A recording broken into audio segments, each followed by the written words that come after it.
Okay, hey y'all, I'm Elizabeth and I'm here with Jodi Frances. And we're gonna just have a really chill conversation about who she is, why she decided to create a card deck, what her card deck is all about, and how to get to know her more. So, Jodi, we literally just met each other, so I love the spontaneity of this kind of arising or whatever you want to call it. So, thanks for being here. Oh, you're welcome. Thanks for having me. Of course. And so, if you could just tell us a little bit about who is Jodi Frances and how did you land right here with what you're doing right in this moment? Right. Okay, let me try and sum it up in a nutshell Yeah. because it's been a journey. Oh gosh, it's been a journey of many studies. And I started off in social work. From there, branched off into more of mindfulness and yoga.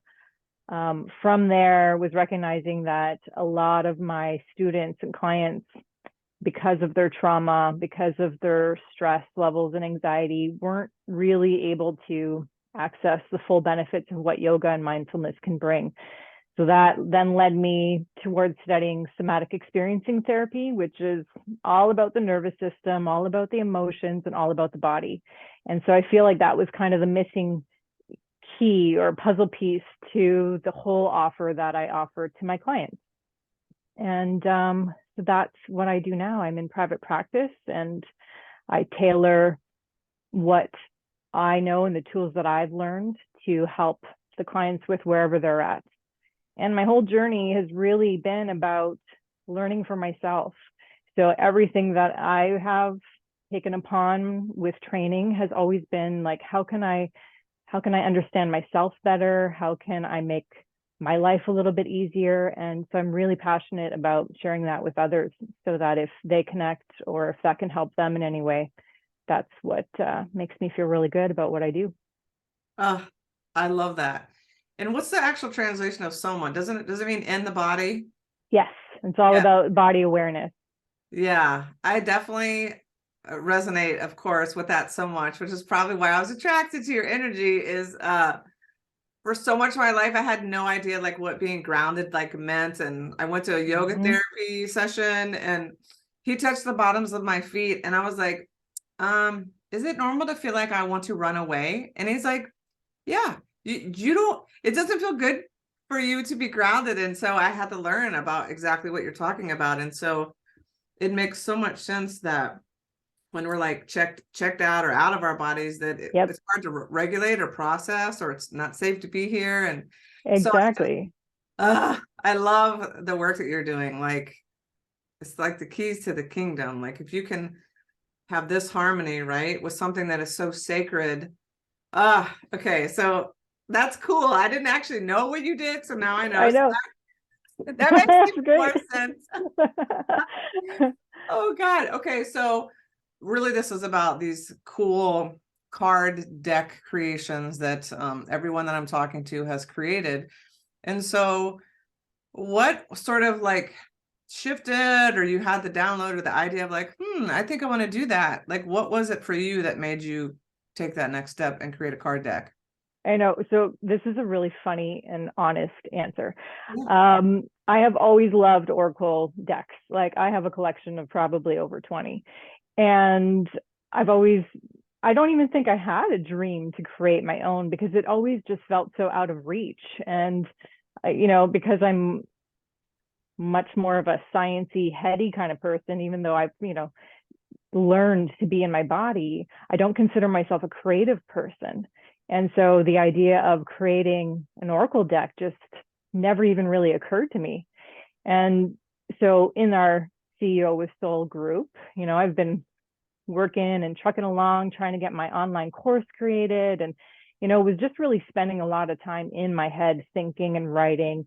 And when I saw Daniela's course come up, Noharanda, and learn how to create a card deck, it was literally like, that could be a really fun project. And, it was kind of a bit of a distraction or like, something that just felt fun. And I was feeling like I was missing that in my work. And it was spring. And so summer just felt like, yeah, this is a great time to be creative and take on some new projects. And little did I know that it was actually going to be so easy And I didn't really have a plan or an idea of what this deck could be or could do. It was kind of just a personal project that I wanted to do. And it just kind of checked a little list on my bucket list of just creating something and having something physical to touch to say that I did. So yeah, that's how it all started.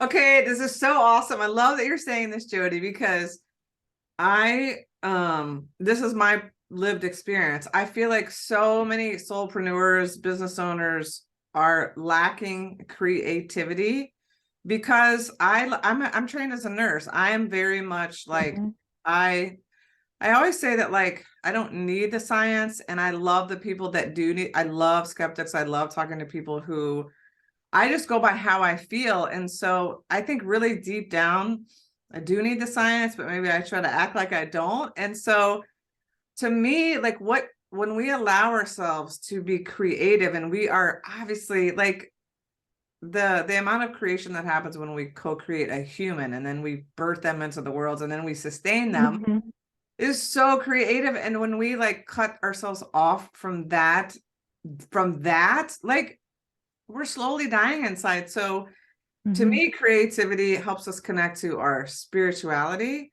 And it's like when you connect to that life force, it's like it brings you all kinds of riches. And so I love that you did it because it was like a creative, passion-y project. And now tell us, because you did that, like what, like, has it done something for you, your business, your clients? Like, has it brought something to the party that you were like, whoa, what's this? Yeah, it's been actually quite amazing because, like I said, I hadn't put much thought into like what next, right? I created them, I had them printed, I ordered, a few in bulk, and I was like, okay, what am I going to do with these? And I haven't spent a whole lot of time on social media marketing them yet. That's kind of the next phase where I'm going. But I had just before Christmas, I was like, okay, I'll put them up for sale, and maybe some of my community followers will buy into them. And they did, and it was wonderful. And I'm really, really lucky to be surrounded by other really amazing female entrepreneurs, whether globally through our group or even locally within my community. And so a woman that I know that owns a yoga studio, she had never played with oracle cards before. And she, when she bought mine, she said, would you be willing to do a workshop here? And I was like, sure. Yeah, I had never even thought about that. And she's like, okay, great. You're going to need business cards. We're going to, and she kind of helped me kind of do this checklist of things that I needed to get done. And I ran the workshop 2 weeks ago. It was phenomenal. 18 women showed up, which is pretty big for my community here. And now I'm putting that workshop also on a digital offering so that people who aren't local to me can also access, just a how to use them and what to do. And because I'm a yoga teacher also, I incorporated some, yoga poses in with it and journaling. And yeah, it's been really amazing to see just what's coming from it organically without me needing to put any or much effort into it at all. So I'm grateful for it. Do you have your cards with you? I do, yeah. Yay, okay, let's show the people. So I had this really beautiful tin box. I ordered them from and through Make Playing Cards. Okay. And so, yeah, I have that digital image printed on the box, which I love. Yep, that's one of Daniela's backgrounds. It's gorgeous. Yeah. And so with just the little intro card with a quick intro on how to use them. And they're called the dot codes? Yeah, the dot codes, which I'll explain later. And yeah, they're just all of Danielle's images. And how many are there? 33. Three's my number. So, so 33. That was how many I had in my first deck, 33. I love it. You can't really? make, oh yeah, you can't make this stuff up. Okay, now show the other side of them. Oh yes, well I kept them all. Okay, all the same. So perfect. Yeah, so this is just what I love so much is how that you can take one person's masterpiece and you could flip it upside down, you could twist it sideways. I love seeing how all different humans based on your energy, your style, your niche, what your business is. Like that, like there's no limit. And I love so much what you said, Jodi, about, like we were talking before we got on here about, like 2023 is the rise of the divine feminine, and it's like this massive abundance consciousness where there's no competition. We're just trying to like shine a light on one another, hold a ladder for one another, or whatever it is that we're doing. And when we just allow ourselves to be supported by the universe, by one another, the things that we are afforded, the opportunities, like the woman asking you, hey, do you want to, hello, 18 women show up, and then they're going to tell all of their best friends, and so on and so on it goes. So this is like permission, this is like evidence, right? You didn't even really have a plan to do this, and look at what is unfolding for your business. Yeah, definitely. Yeah, So it's been good. amazing. Yeah, and creating them was a whole experience too that I know you'll love because of, you know, the power of manifestation and all of the abundance.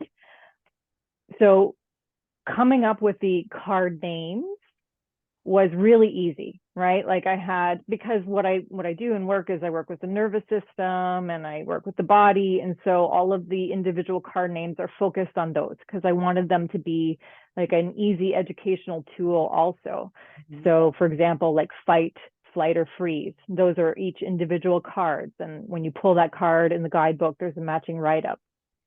And so the names came easily, but when it came to writing the guidebook, I think because I have so many decks myself, I had this preconceived idea of what it should be or what I thought it should be.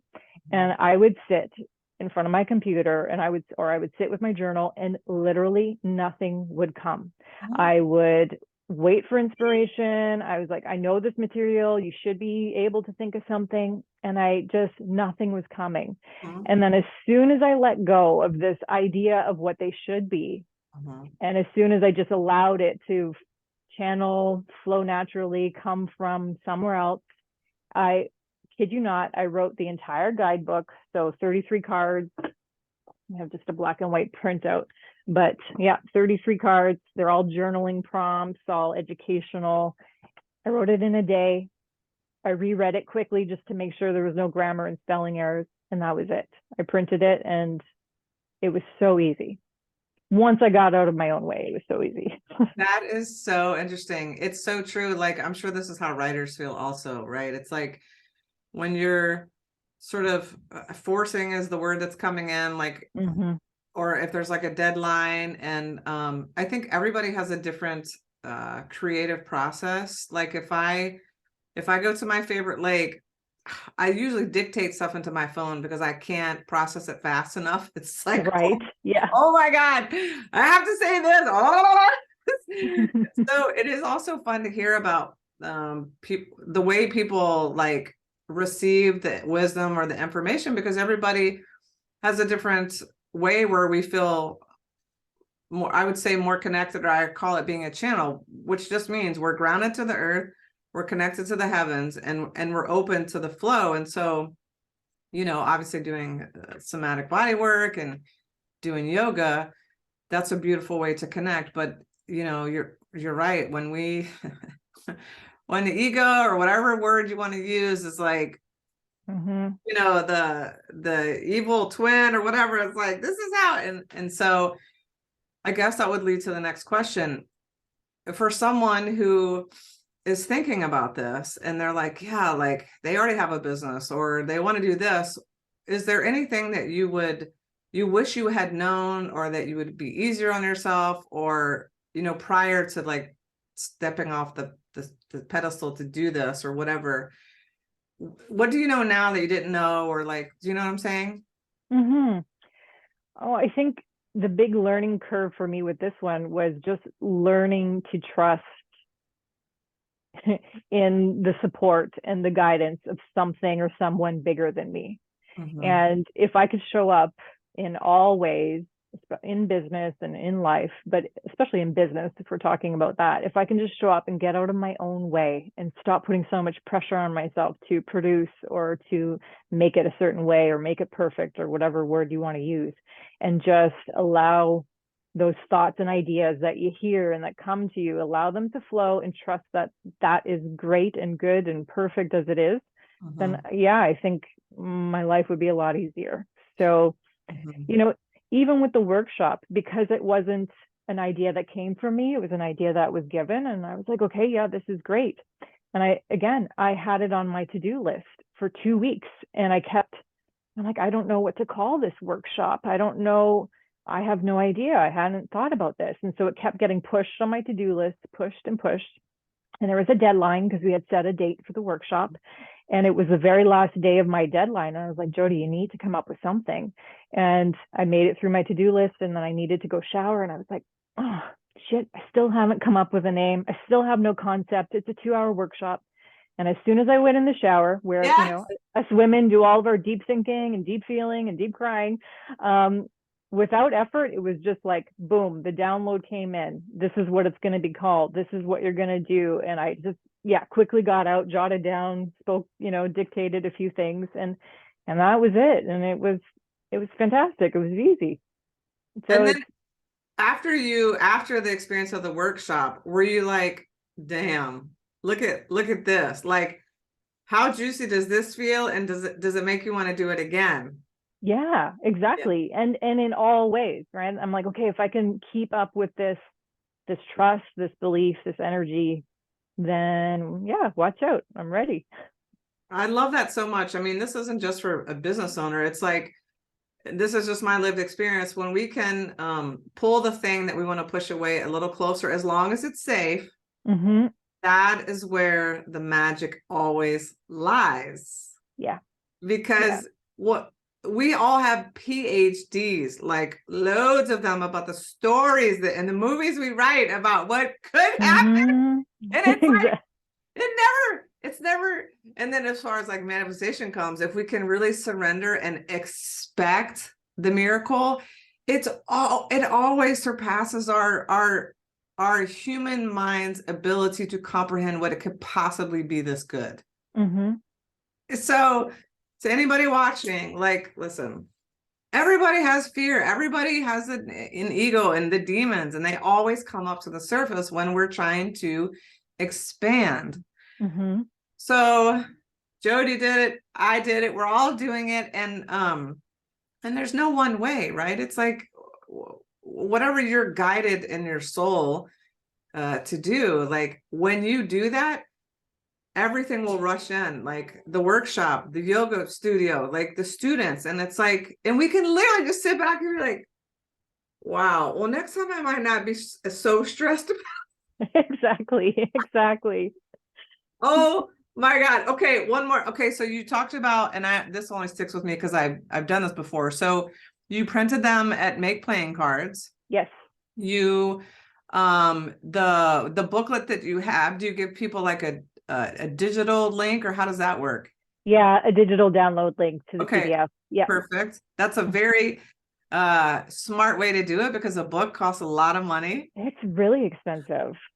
Yeah, it's unbelievable. Like, next steps will be to apply for possible publishing, right? You can apply for that, and then they take care of making it all pretty and compact. But to do it on our own, it's quite shocking how expensive it is. Okay, so that is really smart. And then where can people like connect with you on the socials? Where can they buy your deck? Tell us all the things, and then obviously I'll put an actual link in the comments. No, for sure. You can purchase them through my website. So it's www.jodifrances.com. Easy to remember. On social media, I'm on Instagram and soon to be on TikTok, and the same thing, just Jodi Frances. What else? That's good. I think that's it. And as far as selling, because that was a tricky thing too, because shipping can be quite expensive, especially in Canada. Like, they're gouging us with the prices here. But through Shopify Lite has been where I've kind of found an easy way for that. So that might be a challenge for some, but there's lots of options and lots of ways. But perfect. So just to clarify, did you buy like a bulk order for Make Playing Cards, and then so do you have inventory? Yes, I do, because I'm after this interview, I'm going to another local yoga studio, and she wants to sell them also. So having them in bulk just made sense to be able to stock up the local people who are helping me sell them, and then I do mail out whenever I get the orders. That's awesome. So are you shipping also internationally then? Yes. Yeah. Awesome. Yeah. Perfect. Well, this has been so awesome. Is there anything else you want to share or promote or chat about before we go? Well, just quickly, the dot codes, the name of the cards, wasn't very original because I'm making an online course. So original in the sense that they complement each other. So right now the dot codes is a course for teen girls who are starting their menstrual cycle. That's why the dot, the period. And it's all about learning about our cycles and learning about our nervous system. So the power of being able to track day to day your emotions, learning about emotional regulation, and then just a little intro for teen girls about the nervous system, because in my experience and opinion, if you can understand those two things about your body, right, because they kind of control a lot regarding our emotions, our energy levels, our way of showing up, our creativity, right, not just the negative things, but like the positive parts about all of these. And I think if teen girls and women, I didn't learn all this stuff till in my 30s. So it's just so empowering to understand that we run on a cyclical, monthly, weekly, daily, cycle, and understanding that really helps. Oh my gosh. Well, when you were talking about your work in these cards, I was thinking, imagine if these were in elementary school. Exactly. Like I'm all about like we got to get this up into the first grade, people. Like mindfulness, because if we don't know and we don't practice self-regulation, then we're at the whim of the world, and Lord have mercy. Like, no thanks. Exactly. And a lot of our traumas happen in our childhood, right? And that's when we create all of these core beliefs, limiting beliefs and patterns. And so I think, like grade one, preteen, teen years, if you can learn how to kind of undo a lot of that stuff, you'd save yourself so much trouble and headaches. Right? Oh my gosh. Oh wow. Well, thank you for the work you're doing in the world, Jodi. It's amazing. I'm so glad that the universe crossed our paths. I'm so lucky. The people that the universe is like, y'all need to talk. You need to. It's awesome. So it's never a coincidence or an accident. So thank you so much. Thanks for having me. All right. All right. Thanks, everybody.